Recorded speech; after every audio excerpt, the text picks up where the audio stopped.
Hello everyone, welcome back to my channel. I'm Engineer Kim, a registered mechanical engineer and a freelance designer. For today's video, i-share ko sa inyo kung ano nga ba yung one skill na nakapagpabago sa life ko as a mechanical engineer.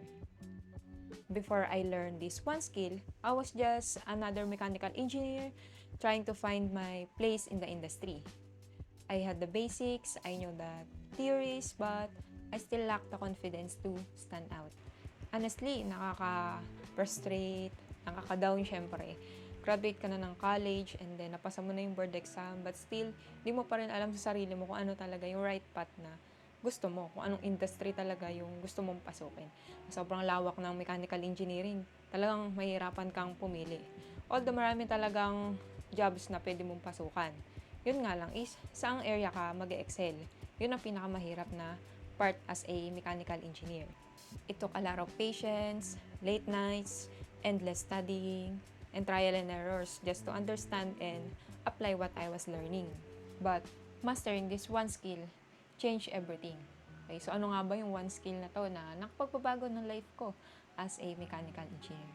So tara, let's start.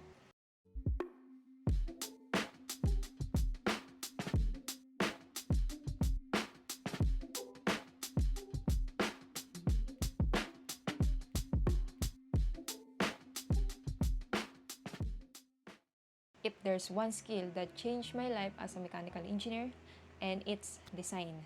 So, story time tayo. When I was in the Philippines, right after ko makapasa ng board exam, naghanap agad ako ng work. So, browse ako ng mga jobs na open. So, wala sa idea ko na kung saang field or industry ako papasok. Basta ang goal ko lang that time is magkaroon ako ng first job ko. And then nakita ko is more on sa design, AutoCAD, SolidWorks, yung mga usually na hinahanap na qualifications. But that time is, iniisa doon, wala talaga ako na skill.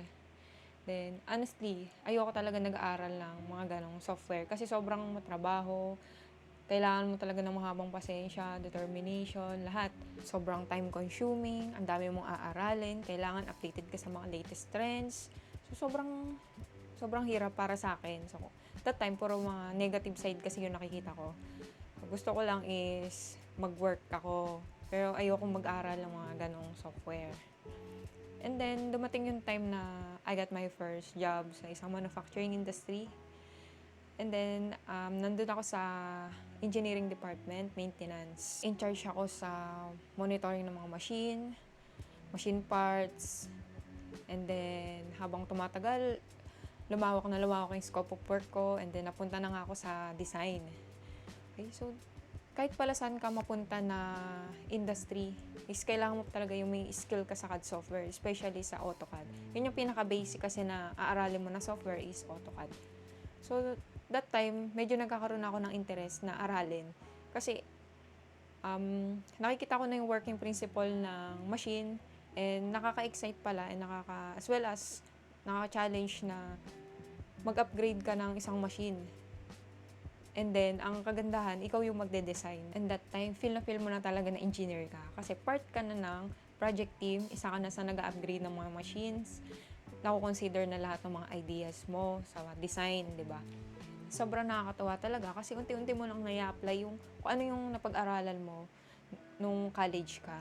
So, lahat yan may-apply mo, magko-compute ka, lalo na gamit yung subject natin na machine design, lalo kapag gantong field ang papasukin mo. And then that time, talaga nagkaroon na ako ng interest hanggang sa nag-aral na ako ng mga iba pang software like Autodesk Inventor, SolidWorks, okay? So although talaga mahirap mag-aral ng software, lalo na mag-upgrade ka na, magdadagdag ka na ulit ng panibagong skill, di ba? Sobrang nakaka-challenge din. Pero pag maiisip mo kasi yung magiging outcome ng pag-aaral mo nun is sobra talagang mag-benefit sa profession mo. And nakaka-inspire na mag-aral talaga. Lalo na kapag gustong-gusto mo yung ginagawa mo. And then, plus pa yung maiisip mo yung magiging benefit nito in the near future, di ba? Sobrang laking impact nito sa profession mo.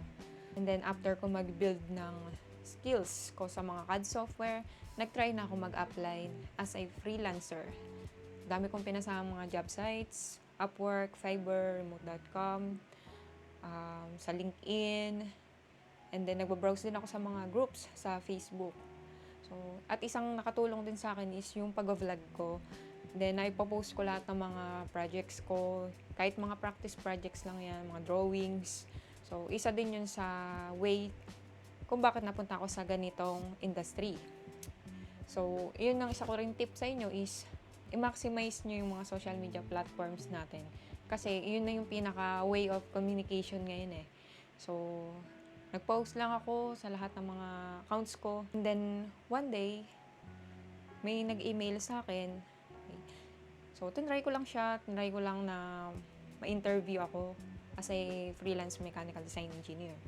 Then, hindi ko naman expect na makakapasa ako sa interview and makukuha nila ako as their designer. Okay, so binigyan nila ako ng mga projects. So actually, meron na ako sa kanilang na-accomplish na 4 projects. Okay, so makikita nyo naman sa mga vlog ko yun. So pinopost ko naman every project na ma-accomplish ko. Actually, hindi ganun kadali mag-freelancing. Lalo na kapag may full-time work ka pa. Okay? And then night shift pa yung work ko. Kaya during rest day, doon ko nang nagagawa yung mga projects para may update din tayo kay client. And sobrang nakaka-challenge. Kailangan mo talagang i-manage dito yung time mo. So, sa una, talagang masasacrifice mo lahat. Pati yung mga leisure time mo, lahat masasacrifice mo. Kasi kailangan mo munang unahin yung project mo. Pero eventually, kapag nasanay ka na and nakuha mo na yung flow ng pagde-design and then meron ka ng time management. So, may sisingit mo na siya kahit 2 to 3 hours ng oras mo. Yun yung makakain na oras na gugulin mo sa pagde-design. Minsan nga kahit may mga ibang activities ka pa na gagawin, like nasa galaan ka, magkaroon ka lang ng 1 to 2 hours na vacant na wala kang masyadong ginagawa. So, pwede ka ulit mag-design. Pwede mo ulit ituloy yung design mo.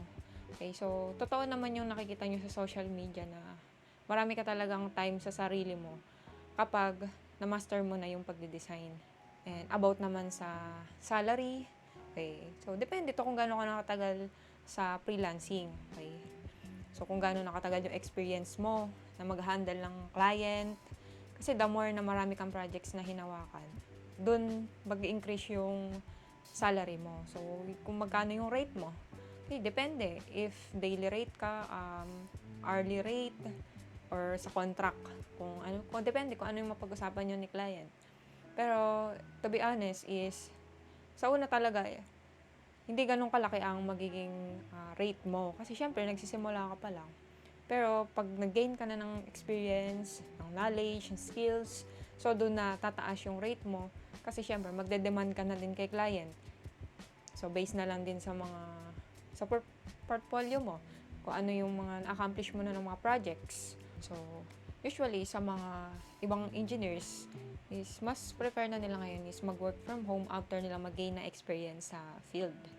Kasi nga naman, kung titingnan mo yung magiging advantage nito sa sarili mo, mga benefits, lalo na yung time sa sarili mo and then yung rate, salary.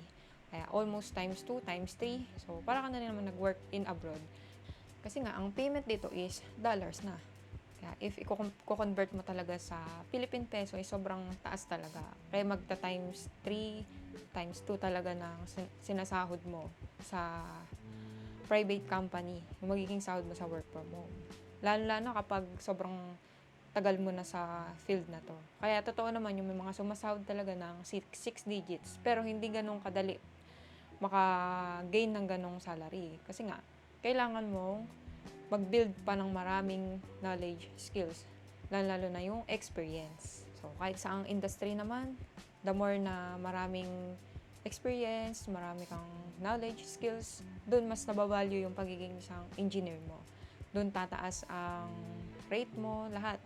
Kaya masasabi ko na yung field na design is, ito talaga yung nakapagbabago ng life ko as a mechanical engineer.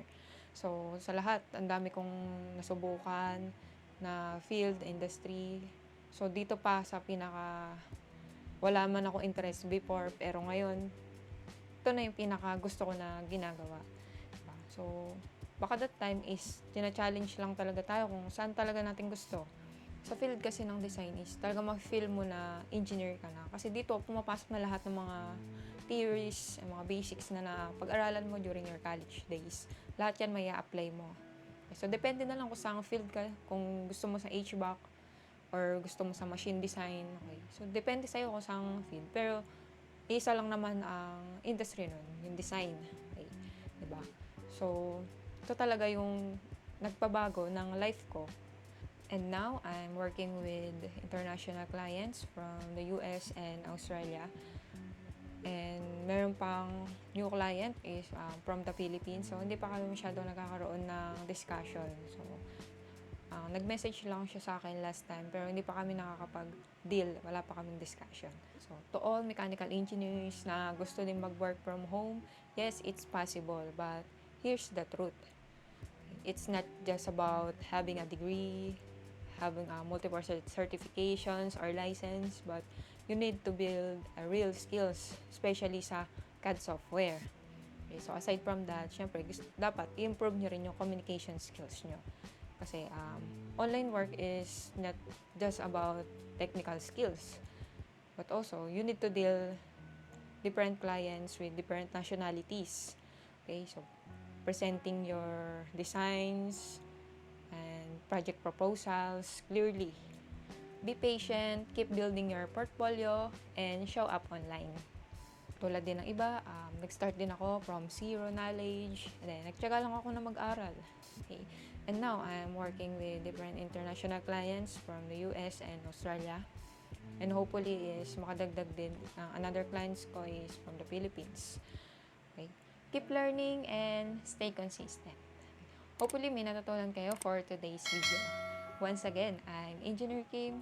Thank you for watching and God bless everyone. See you on my next vlog. Bye!